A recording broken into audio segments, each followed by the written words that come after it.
Online betting సిండికేట్ను Cyberabad police commissionerate పోలీసులు ఛేదించారు.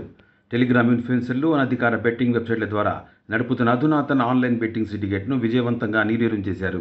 Match fixing చిట్కాల తప్పుడు వాగ్దానాలతో యువతను క్రమ పద్ధతిలో మోసం చేసిన కీటుగాళ్లను, లక్షలాది మందిని సోషల్ మీడియా ద్వారా అక్రమ జూదం ప్లాట్ఫామ్లోకి లాగి నట్టేట ముంచే ముఠా ఆటలను సాగనివ్వకుండా చేశారు. ఆన్లైన్ బెట్టింగ్ ముఠా నుంచి 10 మొబైల్ ఫోన్లు, 2 ల్యాప్టాప్లు, 5 ఏటీఎం కార్డులు, 9 బ్యాంక్ పాస్బుక్లు, 2 చెక్ బుక్లతో పాటు ఒక పాన్ కార్డును పోలీసులు స్వాధీనం చేసుకున్నారు. ये न्यूज़ को पेश करते हैं हैदराबाद होम अप्लायंसेस। అంటే ఈ రోజు మనం పెడితే ఖచ్చితంగా డబ్బులు వస్తాయి అనే నమ్మకము అంతమంది ఫాలోవర్స్ ని వాళ్ళు మిస్లీడ్ చేస్తూ వాళ్ళు చేయిస్తారు. అదొకటే కాకుండా వీళ్ళు చేస్తున్న ఇంకొక పని ఏంటంటే ఇవి temporary UPIs, temporary ID cards తోటి అకౌంట్స్ తీసుకొని డబ్బులన్నీ ఆ అకౌంట్స్కి ట్రాన్స్ఫర్ చేస్తూ ఎక్కడ మనకి ఆర్బీఐ ఫ్రేమ్వర్క్లోకి రాకుండా తప్పించుకొని ట్యాక్స్ అన్నీ తప్పించుకొని వీళ్ళు మేనేజ్ చేస్తున్నారు.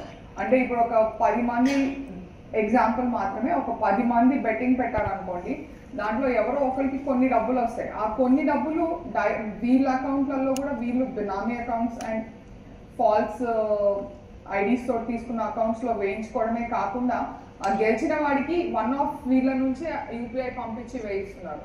సో యూపీఐ ట్రాన్సాక్షన్స్ ఉన్నాయి, ఐఎంపీఎఫ్ ట్రాన్సాక్షన్స్ ఉన్నాయి, నెఫ్ట్ ట్రాన్సాక్షన్స్ ఉన్నాయి. అట్లా వచ్చేదేమో చాలా చిన్న చిన్న మీగర్ అమౌంట్స్ చూపిస్తూ వీళ్ళు లాభాలు గ్రహించిండ్రు. అండ్